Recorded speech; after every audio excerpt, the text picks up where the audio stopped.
I'm Dr. Tyson Morostica. And I'm Dr. Derek Moore, and we are your sports quacks.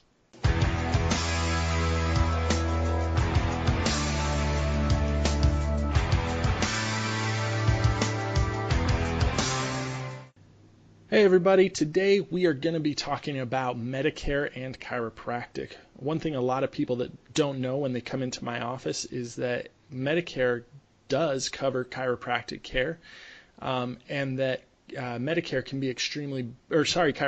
can be extremely beneficial for patients with Medicare. Now, being a sports chiropractor, that brings in kind of a difficult, almost difficult, but way to practice, and especially a difficult way to explain to your Medicare patients what their insurance covers and what it doesn't. But as I've found being in practice, that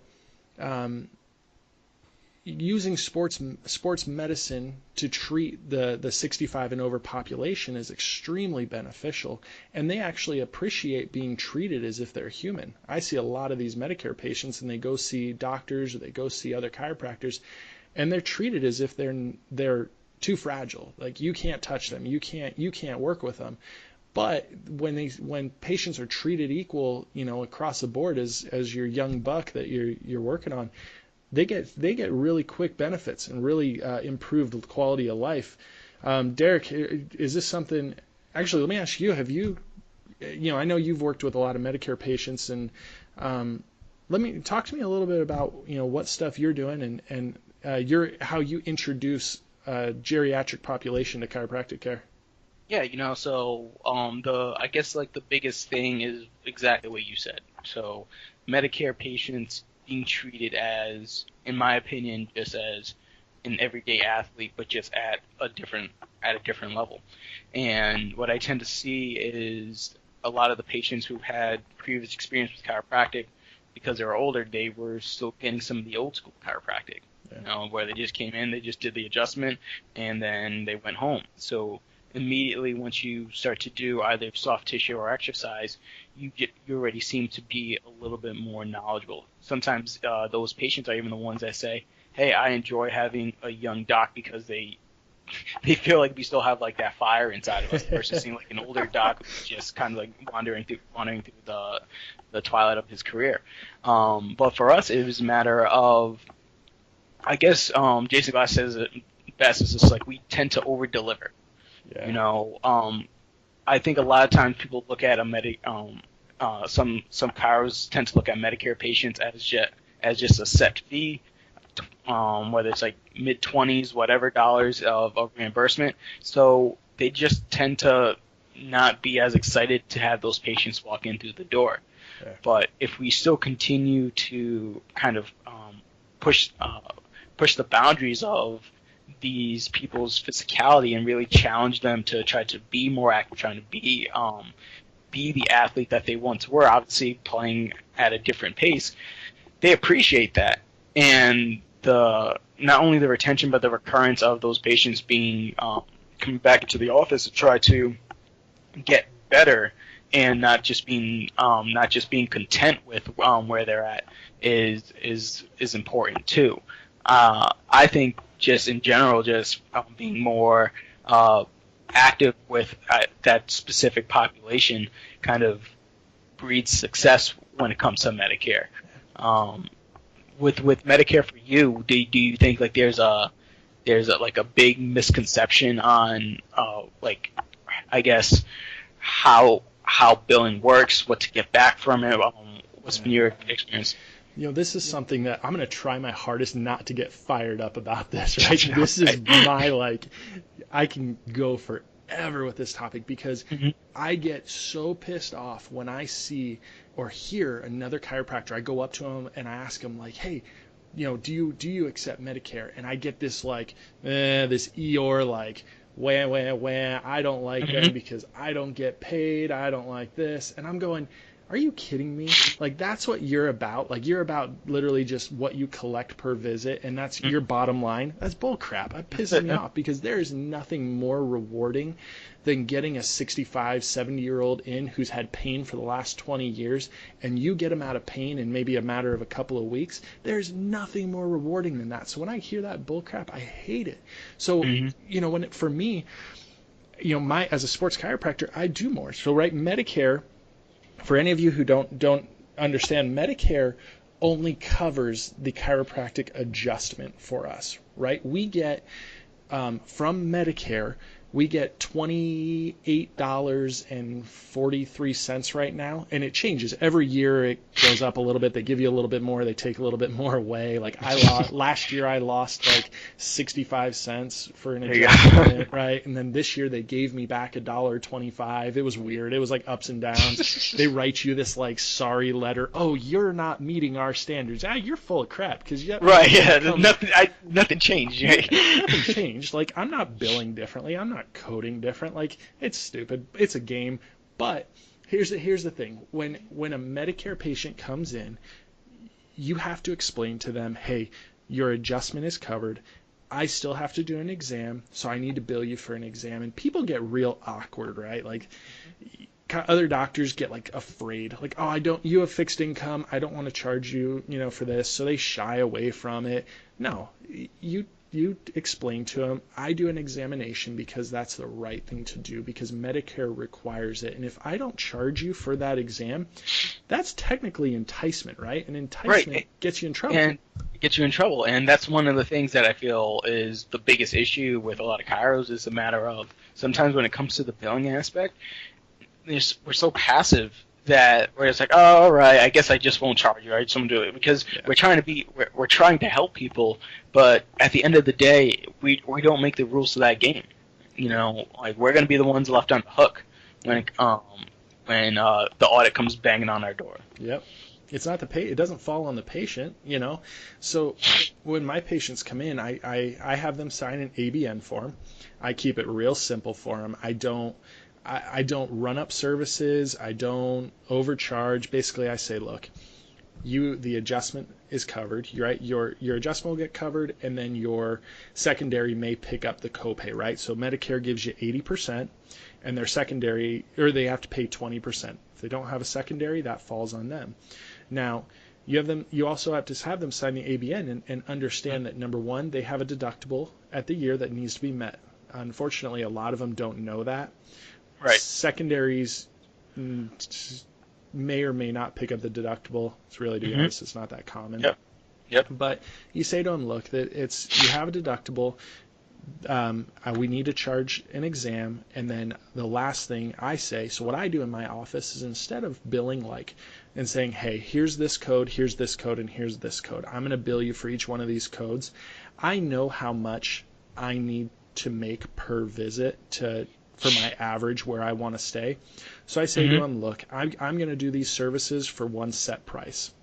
This is what I do, because technically once you get outside of the adjustment, they're a cash patient, right? Like, they are a cash patient. They're not right? So then it's a cash service, right? So I charge, set amount. Here he is. And most people are wonderful with it. My first visit, I introduce them to soft tissue work. I introduce them to functional training, and they love it because they're treated like human beings. And that's a big thing. Yeah, and I think it's kind of you see it from other docs too, with just generally when they move to a cash patient, when for some reason when things change when you see a doc who's moved to cash versus a doc who's just taking insurance, and it changes with kind of just the way that they start to approach the patient care. For some reason, once they I see docs actually be more present with that cash patient, because they can see the revenue stream right away, versus sometimes they just kind of die a little bit every time an insurance patient walks in. Yeah. But if you just have that attitude, even if they're still on the Medicare plan versus turning into that cash, that, hey, I'm going to still give this my all, and I might not make as much money right now as I might make with some other insurance type, but it's still going to pay out dividends later on, because that person will reflect better onto you, Yep. and will start to more likely bring in better people. No patients refer better than Medicare patients. 100% guarantee you, if you get a Medicare patient and you treat them with the respect that they deserve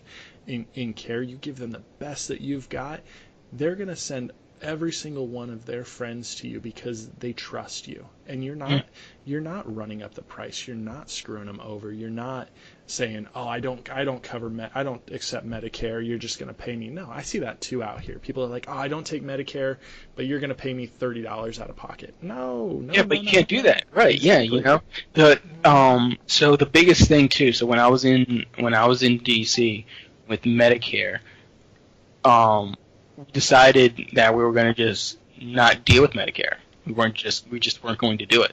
Yeah. And we would get the patient. They would say we're on Medicare, and we're just like, sorry, can't do anything for you. And it was just like, but I want to be here. But we were doing so well, we could kind of afford to do that. So it was nice, you know. But it was a matter of like we just told them just like, hey, because of like one, we said we're not going to do it because we're not just going to. We just decided to not be a provider for that, and we were getting a good healthy stream for it. So it sucks for that patient because they wanted the quality of care that we could give, but if you don't want to play the game, you just can't make up your own game on the side. Oh yeah, you're gonna have to sit out. Yeah, that's it. You can't just say, "Oh, we're just gonna make our own game because we don't want to play your game." It's if you don't want to play the game, you're out of the game. So just get out. Just move on. Do something else. You know.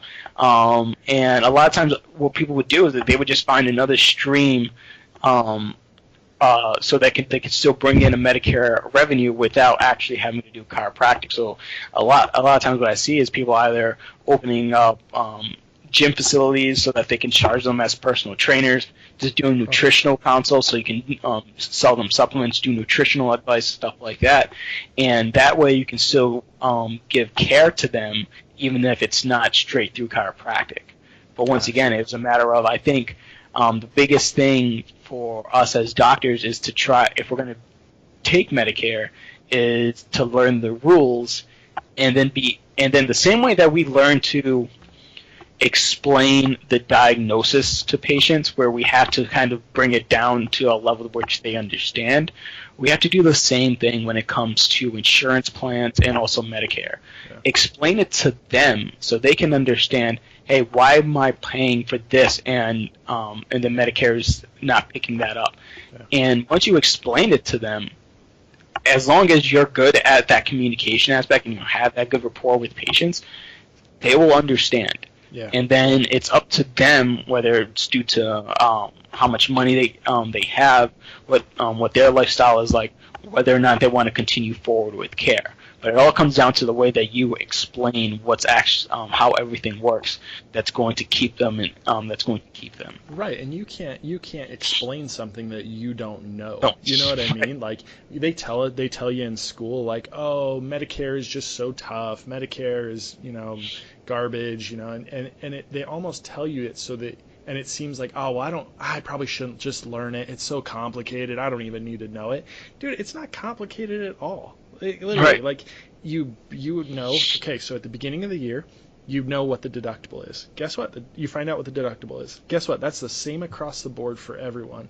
Good. Mm-hmm. Number one, check that off your list. When the patient comes in, ask them if they met their deductible.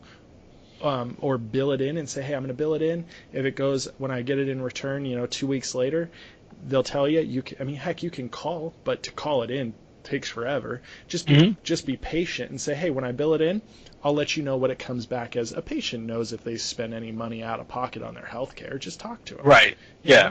Just talk. You'll pick that up on in the history. Yeah, exactly. Hey, have you seen a doctor? Oh yeah, I've had like 4 MRIs. Well, guess what? It's definitely been met. Yeah. We met that. All right, check that out. Exactly. So, it's not that hard to learn. It's just taking the responsibility into your own hands of knowing how you make money. And don't sit and be like, oh, I have a front desk person and they'll handle it for me, because guess what? They're not taking the time to go get the money for you. Unless you're paying them real well, they're not going out of their way to go collect the $5 copays or collecting the deductible. If you act like blind, you bury your head in the sand, guess what? You're losing money. Right, and when it comes down to with front desk, the biggest thing that I generally will see is, like you said, if they don't know how to do certain things, they're just not going to feel comfortable in doing Yeah. them. So if you don't create the systems where they understand that I have to, with this type of patient, I have to make sure that we're collecting X, and in order to collect X, I have to do A, B, and C. If they don't know A, B, and C, and you're expecting them to still collect for X, that's just not going to happen. Right. You know, if they don't know how to do something, more than likely they're not going to do it. And we could probably get into this in another podcast about just training systems and stuff for your front desk and everything. But the first thing people have to know is that unless you're spending a lot of money and can afford having kind of like a medical biller as your billing as your receptionist, more than likely you have to start to create systems on your own so that they can feel empowered to do what they have to do. Because many times these people are going to be coming in from other fields and working as a receptionist without any actual experience within a medical facility. So if you don't have a plan on how to do it because you don't know how to do it, then how do you expect them to know? So here's the biggest gem. The biggest gem that I learned with that is that when you create your system, you create it. If you don't think about it, you create it for yourself, right? And you have this like, yeah, I know exactly what to do. I'm going to bill it out. And then guess what? You hire someone and you go to explain it to them and you can't even tell them. Like, you're like, yeah, I do it this way. And, I'm like, oh, I do it this way. And then the lady comes back to me and she's like, yeah, but why wouldn't you do it this way? And I'm like, ta-da! Oh yeah, that makes sense. Yeah, and it totally changes. So you're gonna build something for yourself, but when you start out, build things for the long run. Write it down how you'd explain it to someone, and then guess what? It's a nice, smooth transition. Yeah, and one of the best things that I've seen is through I forget what podcast it was, but they were explaining to me, there's like, if you just write that down, print it out, put it in a binder, you're now creating your standard operating procedures. Yep. So now you just put in the question about, hey, the question is what I do about X, and then you write down the answer to that. Front desk doesn't know how to do it. You're like, did you check before they come bother you as the doctor when you're working with patients or writing notes or saving all these questions for the end of the day about like, hey, so remember that patient at 8:30 that you saw, and you're just like, I don't know, I've seen like 25, 30 people today. But sure. And he's like, yeah, I didn't know how to do X, Y, and Z, so I figured I'll just leave it for now. Yeah. At that point, that's when you have to say, did you look in the binder? Like, did you look for the answer? No. Or you did, but we didn't have the answer. So now it's your job as the doc, and not only the doc, but the business owner, to write down that question, figure out the answer, print it out, put it in the binder, and then have that team meeting and go over it. So now that you actually have standard operating procedures. So when she leaves, or when he or she leaves, and the next receptionist comes in, you have to train a whole new person. That binder's still there for them. Hey, this is how you do X. Empower them to really try to learn the business so that so it'll take that problem off of you. Because if you're just continuing to try to solve everything on your own, that's just another way for you to burn yourself out. Exactly. So let's actually. So how about this? I got fact of the day for us. There we go. So, all right. If you were to guess how many, I'm going to let you guess at this because I didn't know the answer to this and I thought it was interesting. How many geriatric patients are currently enrolled in Medicare? Obviously in our country, but how many would you guess? We're going numbers or we're going percentage? We're going numbers. Oh, I'm going to go with 95 million. 43.5 million. Not too bad. A little high. No, so I went high on that one. I would have been on Price is Right, so I'm not happy. You're out. You're gone. I'm out. Man. All right. So we have 43 million plus people, and so let's talk. Let's transition this into treatment. How about this? When you're looking at geriatric patients, and you're assessing them. Obviously, they're not your athletes. They're not our sports chiropractic, ideal clientele, right? They're not your CrossFitter, right?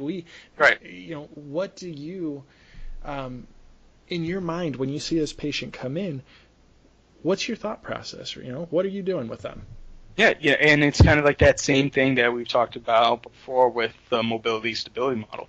It's they come in with pain. We understand that they have pain, but generally, for the most part, too, we have to start to assess them because the deficits that they've had have built up more than likely.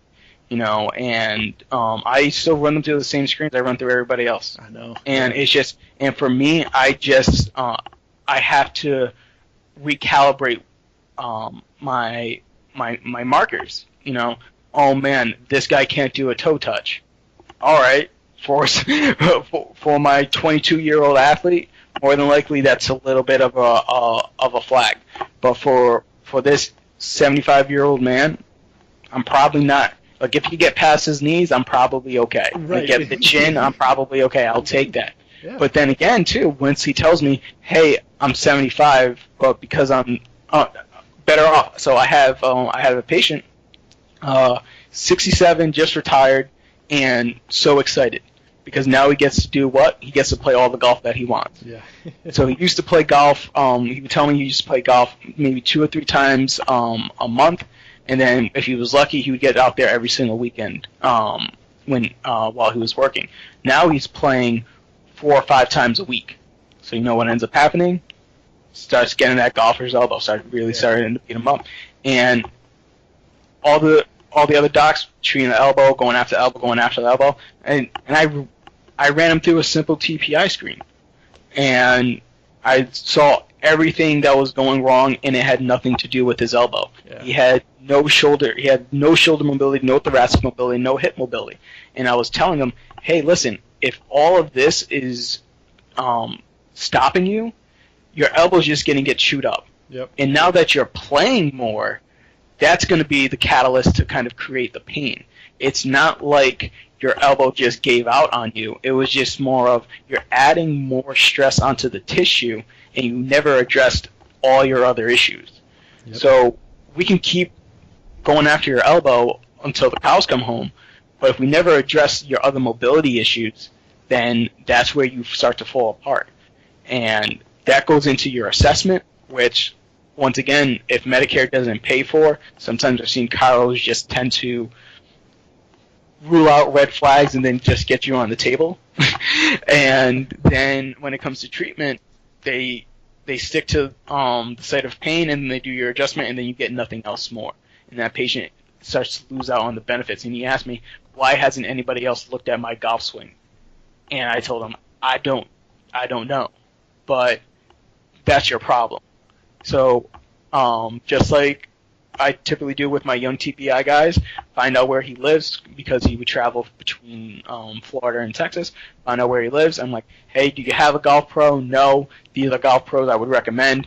Do you have medical in Texas? He has medical in Texas. I'm like, great, go to the medical in Texas. And do you have a fitness guy? Because he was just he wasn't like, he's already a bigger dude. So you can tell that it's going to be a harder It's going to be a harder thing for him to control his weight. So I'm like, hey, just get on a better fitness program. And then all of a sudden, if you just go through the same route, in my opinion, TPI is a fantastic route. If you go through the same route, everybody speaks the same language. Yeah, we're all equal. You're more likely to see You're more likely to see success. But I had to put that in his note and talk to his other providers. It's like, hey, listen. Site of pain, cool, continue to do what you want to do, but he's not getting better because he has all these other things going on. And I feel like Medicare patients get kind of cut short when it comes to that exam and those treatment aspects. Yeah, you see, young chiropractors and young chiropractors tend to especially sports. Sorry, let me say this. Young chiropractors that are trying to be sports chiropractors usually go and they feast off of the words from Kelly Starrett and these amazing functional gurus and all this stuff, and they've got these complex functional assessments and these complex protocols, and they get a geriatric patient in, and they're like, I'm gonna do a deep squat I'm gonna do a hands over head deep squat, and I'm gonna assess their squat. And then guess what? Their patient comes in and they can't even do a squat. Like they don't even know. And we're like, what the heck are you doing? Like you want to jump and do these complex protocols that you're gonna do with your LPGA tour player who's flexible? No way, you're crazy. So that's one thing that it's like we don't prepare ourselves, and that's one thing that drives me nuts in school is like, people are dying on these, living by these complex protocols, and you're like, you get into practice, and especially if you're dealing with older patients, none of that crap is gonna fly. Like you are an absolute joke, right? So I mean, it sounds mean saying that, like, but the reality And is, I mean, like, it works, and the tough part though is that it works for some of the more established facilities. So like if you go to Greg Cook's facility, I mean, for the most part, like he can easily sell the program of having people rolling onto the ground, and that's mostly just because he created that system and he has such a grasp of the system that he can really put the patients through that. But like rolling patterns, sorry, like the one thing I will say, and like you said, and I think it's because being that young doc, and I've still seen some progress for it, is I do like to take chances. My older patients like getting on the floor, and it's not necessarily like I'm not having them roll, but the reason why I put my Medicare patients on the floor is because such of the high statistics of hip fracture. yeah, And the things that they're afraid of are generally the floor. And for your general patients as well, I think it's very important to start to figure out what some of these key components to fear avoidance are. And a lot of times you'll see as the patient starts to age, they start taking those smaller steps, start to kind of use objects to kind of keep their balance. And it's because they're so afraid of falling and not being able to get back up that I generally will create that into our exercise program. And you'll look at my notes, and it'll say 3 sets of 10, get up off the floor. And that was it. I would have kind of it's set up in our training room facility, and I'll have a mat set down, places for that patient to grab onto if they need it, depending on what they actually need. And obviously, this is it for patients capable of. We're not talking about some complicated cases, but I would tell them, hey, your job is to get down onto the floor, butt on the floor, and then just get back up. Yeah. 5 repetitions. These people are shot, sweating, just like, man, this is hard. And I'm telling them, I'm just like, all this is doing is just giving you confidence. It's a tough workout because, I mean, a lot of these times, ask them if the last time they've ever been on the floor, and they just don't do it. Ask yourself the last time you've actually been on the floor. People just typically just don't do it. Don't do it. But if we, I use it as a fear avoidance type of thing where I get them comfortable. So I feel as though, once again, to just bring it back to what we're talking about when it comes to just being a little bit more, not necessarily aggressive, but kind of trusting your ability to challenge your patient properly. You can still challenge them and not have to baby them, but you also need to calibrate. You also have to figure out, okay, what is this person's goals? And then is this assessment or is this exercise going to help me reach that goal? Yeah. Is this guy just trying to walk around and play with kids, or is he trying to do Circus Soleil? I guarantee he's not doing Circus Soleil. Exactly. See, let me jump back to one thing quick.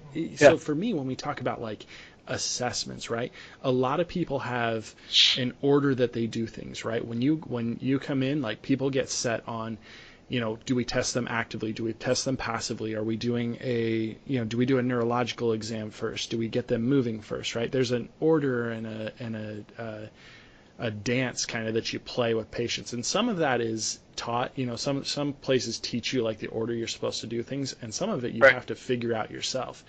Mm-hmm. For me, one thing that I learned, so when I get an older patient in, my first thing that I'm doing is before I test them actively, I actually get them passively. I like to test passively because I want to see what is the joint limitation, right? So that kind of, to me, that allows me to kind of keep my give me a good perspective on this patient, like what's going to happen, like a good allows me to temper my expectations with the patient, right? Mm-hmm. So I test, like, hey, they come in with hip problems, or they come in with knee pain.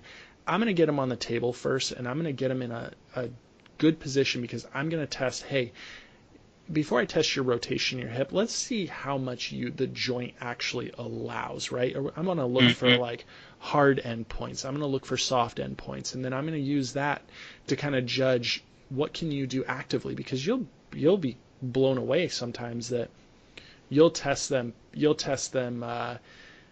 passively, and they'll have a hard endpoint, and then you'll have them do it actively, and all of a sudden they've got more, and you're like, okay. That gives me to me, it gives me more information about actually what's going on. I know a lot of people want to get you moving first, and then they go, okay, now we're going to go in and we're going to do the chiropractic assessment, and then that's tends to be more of your passive stuff. I love getting them in passively first, and then going, hey, let's get you moving. So I don't know if that's what how you order it, but that's my kind of process. Right, and I think the best part about that is, even if I don't do that and then you do that, as long as at the end of the day we understand the patient's goals. Yeah. The biggest component is more than likely your passive care will start to look very similar to my passive care, and my active care will probably look a little bit similar to your active care. And I just don't think that there's a huge importance on whether it's before or after. It's just more of, hey, if this person has a goal, is what we're doing in office trying to achieve that goal. It's more so when we're just doing stuff for the sake of, hey, this is what we do, so this is what I'm going to do, versus like, is it what the patient needs? And this is going to be more about the patient versus I want to see your rolling pattern. It's like, I don't care. Yeah. If that's not going to help you, then I'm not going to do that. And it's a matter of, I think, as you go through, figuring out your own style, but not being married to it. Yeah, you gotta have some flexibility. Yeah. Right. Yeah, I think I see all that time. Like, I see it all the time. I talk to patients, or I talk to them about their experience with any healthcare provider, and whether it's chiropractor, PT, massage therapist, like we tend to fall into that same track of like, hey, here's what I do, boom, boom, boom. And that's why for me, like, I don't give my Medicare patients take home. I give them take home, but I don't give them like a printed out sheet. Like, I don't have pre-written active care. I hate that. Like, I want to scream when I see someone come home, like carrying out like a sheet of paper that's got 6 low back exercises, right? Right. Might as well go look on the internet. Like, go to bodybuilding.com, or go to Livestrong. They've got your six moves, or whatever. Like, that's stupid. That doesn't give us any information. Well, for me, it's like you said. Sometimes their exercises are literally just getting off the floor. Learning to stand up, learning to feel confident. Rolling out of their bed. I had a guy come in, and he's had back discomfort every time he rolls and settles in his bed. So what we learned how to do? We learned how to brace his core. We learned how to properly engage and roll. I taught him how to the positioning, finding the proper positioning in his bed, getting himself able and comfortable to move, because guess what? It's not always that he has pain. It's literally the way that he's getting up out of the bed. Right, is what's causing it, right. And through your history and through your exam, you figure it out. Just like, all right, these are your pain triggers. Let's just control those for now. Yeah. Like, let's worry about other things afterwards, but if these things are causing you pain, let's knock those out. Yeah. Because once again, with Medicare, if you make that difference, like you said, the referrals will just come flowing in afterwards. Yeah. And a lot of times it doesn't take much. It's just more of listening to them, taking the time to do the assessment, taking the time to figure out what their end goals are, and then just getting them there, getting the difference. So for any of our listeners out here, from personal experience and from a sports chiropractor, if you are a chiropractor and you are shying away from Medicare patients, or you're afraid of not getting reimbursed, you're missing out on wonderful opportunities. And I'm not talking financial. I'm talking for personal satisfaction, for job satisfaction. When you really get to know these people that you're treating, you really treat them with the respect, and you give them the best sports medicine care that you can. eh, Even if you're not collecting as much as you do for other visits, when they come back out of pain, it is the most rewarding experience you'll have. And that's that's why our job satisfaction is so high. You'll find a greater love for what you do as a chiropractor if you treat those patients the way you would treat your patient you're getting $200 for a visit. So when it comes down to it, Medicare, yes, it is complicated, but if you just take a little bit of time, you can learn the system. And Derek and I can talk about this for hours. And guess what? We're going to have another podcast about it, I guarantee. But here's the thing. If you're a young doc, don't be afraid of Medicare. Go out, give them the best care, learn a system, create a system. If you guys got any questions, hit us up. We can talk about it for days. Send us out, and like we always say, follow us on Facebook, follow us on Instagram and Twitter, and send us messages. We'd love to help you guys out. We'd love to help you guys get started. So, hey, thanks for listening. We'll talk to you soon.